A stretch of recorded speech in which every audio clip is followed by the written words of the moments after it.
Everyone, welcome to my YouTube channel Anjali Hitesh Saini के blog में आप लोगों का फिर से स्वागत है। नमस्ते। सो गाइस, आप लोग थंबनेल सा देखकर समझ ही गए होंगे ये वीडियो किस चीज़ के ऊपर है, किस टॉपिक के ऊपर। और मुझे इस वीडियो के बारे में आपको बताते हुए या मेरा एक्सपीरियंस शेयर करने में बहुत ज़्यादा खुशी हो रही है, क्योंकि एक बार फिर मैं वही 9 मंथ की जर्नी में वापस चली जाऊँगी जो मैं एक्सपीरियंस करके। सच में वो दिन इतने अच्छे थे ना। कोई कहता है प्रेगनेंसी लाइक करना बहुत दिन अच्छे नहीं निकलते प्रेगनेंसी। देखो सबके लिए अच्छे, सबका एक वो होता है कि मॉम बनना या माँ बनना सबके लिए एक बहुत बड़ी बात होती है, या सबको एक बार इस चीज़ का एक्सपीरियंस ज़रूर चाहिए होता है। बट जो होते हैं ना वो 9 महीने तो किसी के लिए अच्छे होते हैं और किसी के लिए बहुत ज़्यादा वो हो जाते हैं परेशानी वाले। बट मेरे लिए तो दोनों ही थे, और मुझे उस चीज़ वो 9 मंथ मेरे लिए इतने अच्छे थे ना, मैं आपको बता नहीं सकती। मेरे हुई थी बेबी गर्ल जो अभी 24 जून होने वाली 2 ईयर्स कंप्लीट। तो मुझे लगा क्यों ना अपना भी एक्सपीरियंस शेयर कर दिया। मैंने यूट्यूब वीडियो मैंने उस समय इतना वीडियोस को स्क्रॉल करा ना, इतना वीडियोस को स्क्रॉल करा, बट कहीं पर कोई सही डिटेल्स देता था, कोई गलत डिटेल्स देता था। वही वाली चीज़ है ना कि जब तक खुद पे ना बीते अपन किसी चीज़ को वो नहीं कर सकते एनालाइज कि नहीं ये चीज़ तो हमारे साथ हुई है, ये ऐसा होना चाहिए था, ये ऐसा क्यों नहीं हुआ वाली चीज़। तो मैं आप लोगों के साथ में सारी मेरी 1 मंथ से लेकर 9 मंथ वाली जर्नी शेयर करूँगी और आप लोगों को एक्सपीरियंस देंगे, ताकि आप लोगों को कहीं इधर उधर भटकना ना पड़े। कभी मेरा वीडियो स्क्रॉल करते करते आते तो आप लोग ज़रूर समझेंगे कि हाँ ये वीडियो हमारे लिए होपफुल रहा। तो चलिए, बातें तो बहुत होगी, अब करते हैं वीडियो को start. Let's get started. So guys, मेरा जब मुझे पता चला मैं प्रेग्नेंट हूँ, उससे पहले मुझे कोई भी सिम्टम्स नहीं मिलते। काफ़ी लोगों को ऐसे चक्कर आने लग जाते हैं या नॉइज़ या वॉमिटिंग वगैरह होती है। मेरे साथ ऐसा कुछ नहीं हुआ। मुझे 1.5 मंथ हो चुका था, हाँ या 1.5 मंथ हो चुका था, मेरे साथ ऐसा कुछ नहीं हुआ था। बट पता नहीं क्यों मुझे लगता था कि शायद मैं प्रेग्नेंट हूँ। क्यों लगता था? क्योंकि ऐसा मैंने एक्सपीरियंस करा था, क्योंकि मेरा 1 साल पहले जब मेरी प्रेगनेंसी लगी थी, उससे 1 साल सही ठीक 1 साल पहले मेरा मिसकैरेज हुआ था सितंबर में। जो मैंने मेरी यूट्यूब जर्नी के अंदर बताया है, डिटेल वहाँ शेयर करी है।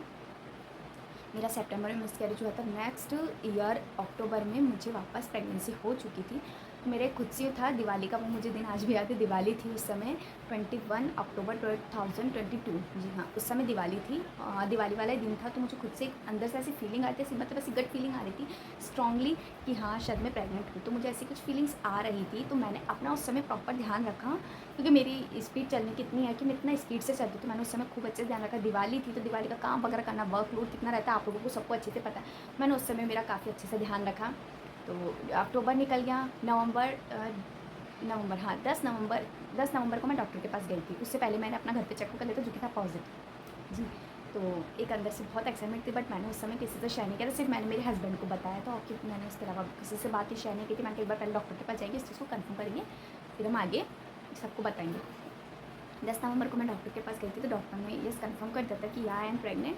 सो वो खुशी उस समय इस लेवल की थी, मैं आपको बता नहीं सकती। क्योंकि मेरा जब मिसकैरेज हुआ था तो थोड़ा था कि हाँ चलो शादी को 4 साल हो गए, अब तो बेबी होना चाहिए। तो थोड़ा मुझे भी ऐसा फील आता था अंदर से। तो मेरा हाँ 10 नवंबर को मुझे पता चला था मैं प्रेग्नेंट हूँ, ठीक है। उसके बाद ही ऐसा नहीं होता कि अब पता चल गया अब तो वॉमिट होनी चाहिए, वो वाला सीन हो गया था मेरे से, क्योंकि मुझे 1.5 महीने तो कुछ भी नहीं हुआ। उसके बाद में मेरे साथ वॉमिट वगैरह होने लग गई। तो शुरू के जो 3 मंथ थे इतने डिफ़िकल्ट थे ना, बस इतनी डिफ़िकल्ट थे कि कुछ खाना भी है और नहीं भी खाना, वो वाली चीज़ थी। 3 मंथ मुझे कंटिन्यू वॉमिटिंग हुई है। मैंने अगर कुछ खा लिया तो मुझे वॉमिटिंग होना यानी कंफर्म है मुझे वॉमिटिंग। और लिटरली ऐसा होता था कि कभी कभी तो मैं रोने लग जाती थी, मुझे वॉमिटिंग वगैरह होती थी। तो मेरे साथ 3 महीने मेरे को ऐसा लगे कि मुझे वॉमिटिंग, बट ऐसा था कि मैं कुछ तीखा खिला दूँ, कुछ चटपटा खिला दूँ वाली चीज़ होती थी मेरे साथ में। तो मैंने काफ़ी तीखा खाया, मेरे 3 महीने मैंने तीखा खाया है, बट कोई मतलब नहीं था, मुझे वॉमिट हो जाती थी। तो मेरे 3 मंथ तो ऐसे चला। मेरा फर्स्ट ट्राइमेस्टर सिर्फ इसी चीज़ में निकला है, वॉमिट वगैरह बस। इसके अलावा मुझे कुछ भी अच्छा नहीं लगता था। और सर्दियों का समय था तो मुझे ऐसा लगता था बस चटपटा कुछ बना के खा लूँ। तो मैंने सबसे ज़्यादा जो चीज़ खाई थी उस समय खाई थी मूंग चावल की खिचड़ी, वो भी नमकीन खिचड़ी, और इतनी टेस्टी लगती लिटरली। और मुझे तीखा तो खाने का मन ही करता था, प्लस मेरे को खट्टा तो शुरू से ही पसंद है, ऐसा कुछ नहीं। प्रेगनेंसी मैं खट्टा शुरू में खाती थी, बट अब यूँ हो चुका है कि डिलीवरी बाद मुझे खट्टा बिल्कुल भी नहीं अच्छा लगता। अच्छा लगता है, लेकिन जिस हद से मैं पहले खाती थी ना डिलीवरी पहले, बाद में नहीं। क्यों, उसकी भी मैं आपको रीज़न बताऊँगी। ऐसी क्या हम प्रेगनेंसी के समय गलती कर देते जिसका मैं बाद में हर जाना भुगतना पड़ता है। 3 महीने तो मैंने यही था, मेरा रूटीन था। मैं 11-12 बजे मेरे को नाश्ते में मूंग चावल की खिचड़ी, और मैं वही बनाकर खाती थी, खुद से बना के खाती थी मैं। सबसे पहली बात तो मैं खुद से बना के खाती थी। हाँ, मेरे साथ एक चीज़ ज़रूर होती थी कि मैं सुबह उठकर चाय नहीं बना पाती थी, क्योंकि मुझे जो चाय बनती थी ना उसकी स्मेल आती थी, तो मुझसे चाय बिल्कुल नहीं बनती थी और मैं नहीं बना पाती थी। क्योंकि अगर मैंने चाय बना ली तो मुझे सुबह वॉमिट होना कन्फर्म है, मुझे होती थी। तो अगर आप लोग प्रेग्नेंट है तो इस चीज़ का हमेशा ध्यान रखिए कि आप सुबह, अगर आपको डॉक्टर भूखे पेट की गोली प्रोवाइड करता है तो वो ज़रूर लेनी चाहिए। तो मेरे साथ, हाँ, मैं कहाँ पे थी, हाँ, तो मैं सुबह चाय, हाँ, अगर आपको डॉक्टर भूखे पेट की गोली वो करता है, प्रिस्क्रिप्ट करता है, तो अगर आपको डॉक्टर भूखे पेट की गोली प्रोवाइड करता है तो वो ज़रूर लीजिए। मैं कभी कभी गलती कर देती थी कि मुझे दवाई लेने में इतना मतलब आलस आता था, आलस क्या कहीं, मुझे दवाई लेने की इच्छा ही नहीं करती थी। मैंने दवाई भूखे पेट की क्या, मैंने बहुत सी कम दवाइयाँ हैं जो लिए, तो मुझे ना दवाई लेने का बिल्कुल मन नहीं करता था। मैं भूखे पेट की क्या गोली स्किप कर दिया करते थे, जिससे मेरे साथ ये होता था कि मैंने अगर सुबह चाय पी है तो मुझे वॉमिटिंग होना कन्फर्म है। मेरे साथ ये चीज़ थी, तो मैं सुबह चाय बना नहीं पाती थी, तो इसलिए मुझे मेरे हस्बैंड ही चाय बनाकर पिलाते थे। उस समय ये था कि हाँ, प्रेगनेंसी आराम में सुबह सुबह चाय मिल जाती बस बैठे बैठे। तो मुझे मेरे हस्बैंड ही चाय पिलाते थे। देन उसके बाद में 11 बजे मैं मूंग चावल की खिचड़ी का नाश्ता करती थी। ये मेरा था 3 महीने तक, मेरा यही कंटिन्यू रूल रहा है। फिर 4, 5, 6 मंथ, सेकेंड ट्राइमेस्टर, उस समय आपको वॉमिटिंग वगैरह कम हो जाती, मुझे तो हो गई। देखो मेरा एक्सपीरियंस शेयर कर लूँ कि मुझे उस समय वॉमिटिंग कम हो गई थी, बाकी किसी किसी का रहता है कि किसी को पूरे 9 महीने वॉमिटिंग हुई थी। भगवान पता नहीं उनका क्या हाल होता होगा, क्योंकि मैं 3 महीने में इतना परेशान हो चुकी थी। बट मैंने अपने खाने पीने का पूरा ध्यान रखा था। ऐसा नहीं है कि मुझे वॉमिट हो रही तो मेरे को कुछ खाना ही नहीं है, नहीं, मैं प्रॉपर खाती थी, प्रॉपर अपना पूरा ध्यान रखती थी। बस मैंने ये चीज़ की, मैंने मेडिसिन नहीं ली, तो मैंने अपने प्रॉपर फ्रूट्स खाए, जिससे मुझे कभी भी ब्लड की कोई भी कमी नहीं आई। सबसे पहली बात तो मुझे ब्लड की कभी कमी नहीं आई। मेरा, और मैं अगर ये कहूँ ना कि सब कहते हैं कि प्रेगनेंसी के समय ब्लड कम नहीं होना चाहिए, मेरा प्रेगनेंसी जब मुझे नहीं थी ना तो मेरा ब्लड इतना रहता था 9 ग्राम, बस लास्ट मेरा ब्लड यही था, क्योंकि मैं एक एनीमिक वाली प्रॉब्लम थी, मेरा ब्लड कहीं बनता ही नहीं था, तो मेरा only for 9 gram he blood रहता था। बट प्रेगनेंसी मैंने खुद का इतना ध्यान रखा, मैंने मेडिसिन ली, मैंने शायद आयरन की सिरप तो पूरे 9 महीने में एक ही सिरप ली होगी, वो भी पता नहीं ली या नहीं ली, मुझे तो ऐसे प्रॉपर ध्यान भी नहीं, क्योंकि मैंने मेडिसिन ही नहीं ली है। तो बट मैंने अपने खाने पीने का पूरा ध्यान रखा। मैंने फ्रूट्स में अनार, पूरे 9 महीने मैंने अनार खाया है। नारियल पानी मैंने पूरे 9 महीने लिया है। सर्दियों में थोड़ा स्किप कर दिया था, कम लेती थी, बट लिया, कम लेती थी, लिया, धूप में पी लिया करती थी। बट मैंने 9 महीने पूरा नारियल पानी पिया और अनार खाए। ये दो चीज़ तो मैंने प्रॉपर ली है। उसके अलावा जैसे जो सीजनेबल फ्रूट होते थे वो ज़रूर खाए मैंने। और जैसे 4, 5, 6 मंथ हुआ तो उस समय खाने की क्रेविंग कुछ ज़्यादा बढ़ जाती थी। और मेरी तो ऐसा होता था, एक दिन मैंने रात को 10 बजे मेरे हस्बैंड से मसाला डोसा मंगवाया, खाया। अब उस समय ऐसा कुछ नहीं था वॉमिटिंग का, क्योंकि मुझे 5-6 महीना लग चुका था, तब की बात बता रही हूँ मैं। 10 बजे मंगा के उनसे खा लिया। और मैं तो जैसे ही डोसा खाया, बस खाकर उठी, बेड से नीचे उतरी और मुझे वॉमिट हो गई। तो ये मतलब 5 मंथ वाला सीन बता रही हूँ, क्योंकि उससे पहले वॉमिटिंग होना बंद हुई, पूरे चौथे महीने मुझे वॉमिटिंग हुई नहीं, मुझे 5वें महीने वॉमिटिंग हुई। और मतलब मेरी हालत ऐसी थी कि मैं खुद पे पछता रही थी। मैं उनको कह रही थी, क्यों मैंने मंगाया डोसा, क्यों मैंने खाया, अगर इसको निकलना ही था तो मैंने क्यों खाया। फिर सोचती थी क्या पता मेरे बेबी को पसंद नहीं आया, उसका टेस्ट कुछ और हो, ऐसे करके अपने मन को मान लिया करती थी। मतलब ऐसा था सीन उस समय। चौथा, पाँचवा, छठा महीना कुछ नहीं निकला। 6 महीने में ऐसा था कि गर्मी आ चुकी थी, शायद मार्च का टाइम था, क्योंकि मेरे एग्ज़ाम्स भी चल रहे थे, मेरे एमए के एग्ज़ाम्स थे, मुझे अच्छे से याद है। हाँ, मार्च ही था। तो उस समय थोड़ा गर्मी की वजह से शायद मुझे डिहाइड्रेशन हो गया था, तो मुझे वॉमिटिंग और लूज मोशन वगैरह स्टार्ट हो गए थे। तो मेरी उस समय थोड़ी हालत ऐसी ख़राब हो गई थी कि मेरी 3 दिन तबीयत बहुत ज़्यादा ख़राब थी। ख़राब मतलब इस हद तक ख़राब थी कि मैं एग्ज़ाम देने की भी सिचुएशन में नहीं थी। बट फिर भी मैं एग्ज़ाम देने गई और मेरी बेबी ने मेरा पूरे साथ दिया। मतलब उस समय मेरे को एग्ज़ाम वाले दिनों में बस, हाँ, मेरे को लूज़ मोशन वॉमिटिंग हुई, बट ऐसा कुछ नहीं था कि बेबी मुझे मतलब ऐसा नहीं था कि मेरे को कोई और ऐसी सिचुएशन या ऐसी प्रॉब्लम है, ऐसा कुछ भी नहीं हुआ मेरे साथ में।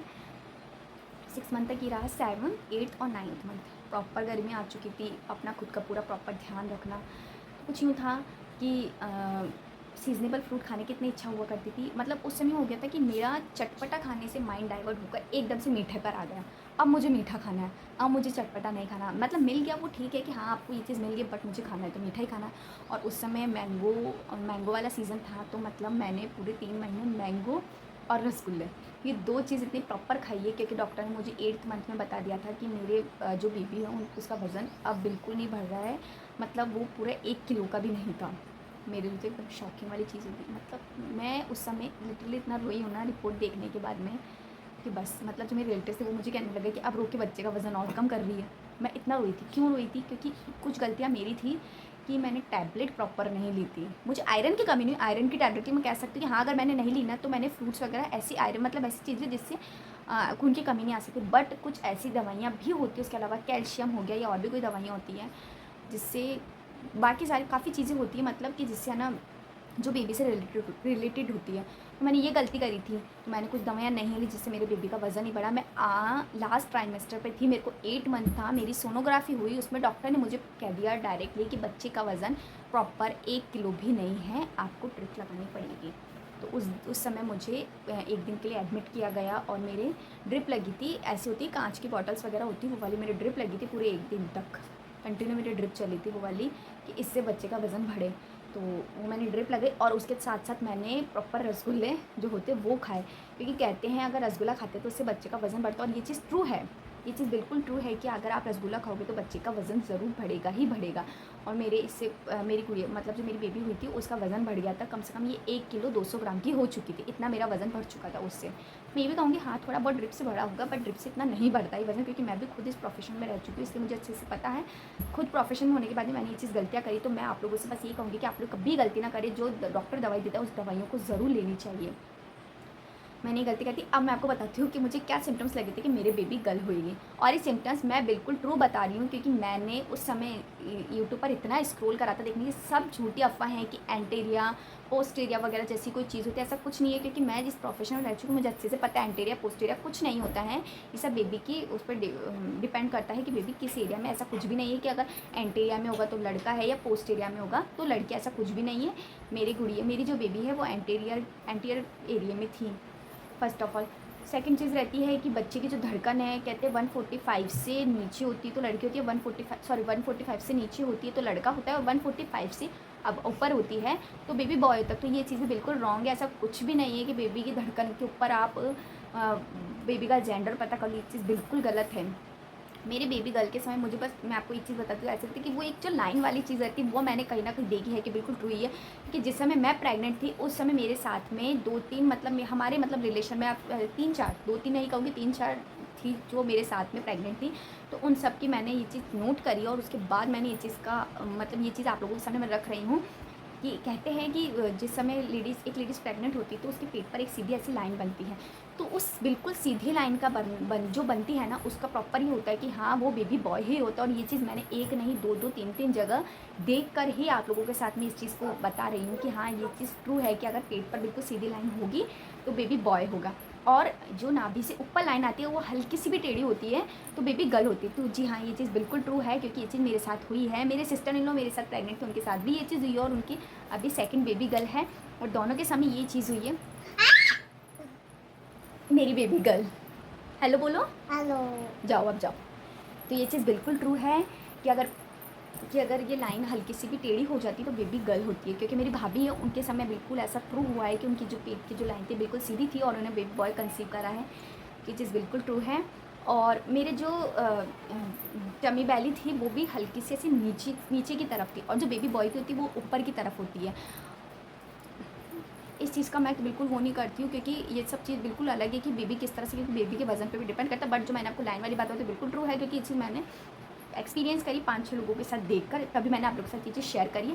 कुछ भी झूठी अफवाह नहीं है। बाकी एंटेरियर सब जो फैलाते हैं ना लोग इंस्टाग्राम या यूट्यूब के ऊपर, ये सब चीज़ फेक होती है, ऐसा कुछ नहीं है। मेरे बेबी गर्ल के टाइम बस एक चीज़ का सिम्टम्स रहा है कि मेरा जो हाँ, जो मेरा राइट पैर था वो इतना मतलब पेन होता था ना उस समय कि अगर मैं बैठ गई ना नीचे तो मुझसे खड़ा नहीं हुआ जाता था।